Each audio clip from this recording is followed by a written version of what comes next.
Hey guys, তো রাতের বেলা এই যে কলকা টলকা পরে বেশ রেডি হয়ে গেলাম, শুধু হেয়ারটা এখন বাকি আছে। তো এই দিনটা সব মেয়ে এবং ছেলে দুজনের জীবনে খুব একটা স্পেশাল এবং গুরুত্বপূর্ণ দিন। বড়দের আশীর্বাদ নিয়ে নতুন জীবন শুরু করতে চলেছি।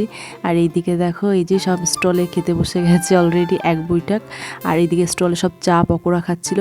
তো যেহেতু ওই ঝড় বৃষ্টির ভয়তে সকাল সন্ধ্যা থেকে খাবারটা পরিবেশন করা হচ্ছিল, তাই লোকজন সকাল সকালই খেতে বসে গেছে।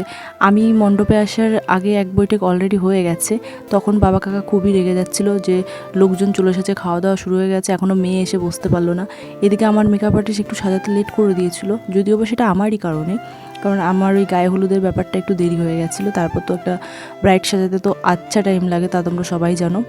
এদিকে ক্যামেরাম্যান দেখো সব ছবি তুলতে ব্যস্ত, আমাকে বলছে এরকমভাবে পোজ দাও, ওরকমভাবে পোজ দাও, ওড়না ধরো, এই করো। আমি তো মানে কি বলবো, রীতিমতো ছবি তুলছিল, এত ছবি তুলছিল। তো এখনকার দিনে তো মানে এই ক্যামেরাম্যানদের একটা বড় ভূমিকা থাকে বিয়েতে, সিঁদুরদান থেকে শুরু করে ছবি এভরিথিং। তো এইদিকে দেখো গেস্টরা সব চলে এসেছে, আর আমি তখন ওই পোজ দিচ্ছিলাম।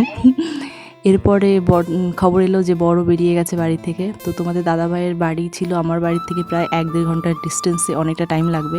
আর আমাদের লগ্ন ছিল ওই 11:15 থেকে, তো তার জন্য একটু তাড়াতাড়ি বেরোতে হয়েছিল। এদিকে এই যে আমার মামি আর সবাই দেখো বসে আছে। এটা ছিল আমাদের বাড়ির ভিতরের ভিউ, যেখানে বিয়েটা হবে। আর ওই দিকটাতে ছিল সব স্টল খাবারের, আর ওই পাশটাতে ছিল খাওয়ার প্যান্ডেল। যেহেতু অনেক লোকের আয়োজন, তো প্যান্ডেলটা বেশ বড় করা হয়েছিল। মানে আমাদের বাড়িটা টোটালটাই ছিল বিয়ের জায়গা, যাতে কোনো রকম ভিড়ভাট্টা না হয়, সুস্থ স্বাভাবিকভাবে বিয়েটা হয়, সবাই ভালোভাবে ফটো সেশন করতে পারে, দেখতে পারে। তোমাদের দাদাভাই চলে এসেছে, দেখো এই যে ব্যাংক পার্টি নিয়ে সানাই বাজছে। তো এইদিকে এই যে বরযাত্রীর লোকরা সব চলে এসেছে। আর ওদের আসার সময় একটু ভুল হয়ে গেছিলো, যেহেতু দুটো বাস ছিল, একটা না রাস্তা ভুল করে অন্য দিকে চলে গেছিলো, সে আবার আরেক কাহিনী, সেটাও তোমাদের অন্য কোনো ব্লকে শেয়ার করব।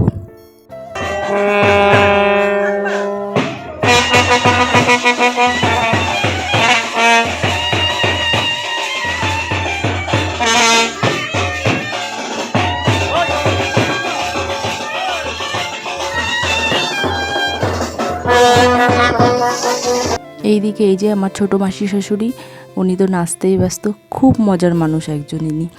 আর এইদিকে তোমাদের দাদাভাইকে এখন ড্রেস চেঞ্জ করতে নিয়ে যাওয়া হবে, সেটা নিয়েই তোড়জোড় চলছে। তো এরপর এই যে এখানে বরবাবু রেডি হয়ে গেছেন, আর দেখো সবাই বসে পড়েছে বিয়েতে।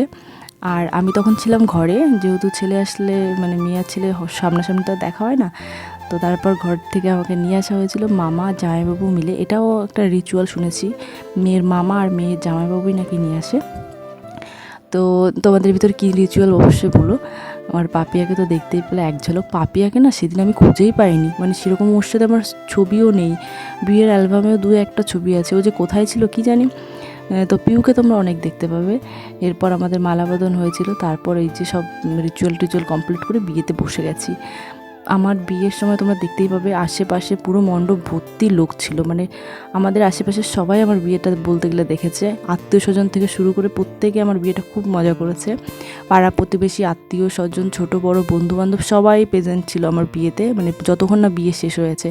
বিয়ে শেষ হওয়ার পর সবাই যে যার বাড়ি গেছে। এবার আমরা ঘরে চলে এসেছি, আর বাদ বাকি নিয়মকানুনগুলো এখানেই হবে। আজকের ভিডিও এখানেই শেষ করছি। ভিডিওটা তোমাদের কেমন লাগলো অবশ্যই কমেন্টে বলো। ভালো লাগলে লাইক শেয়ার সাবস্ক্রাইব করে পাশে থেকো। দেখা হচ্ছে পরবর্তী ভিডিওতে।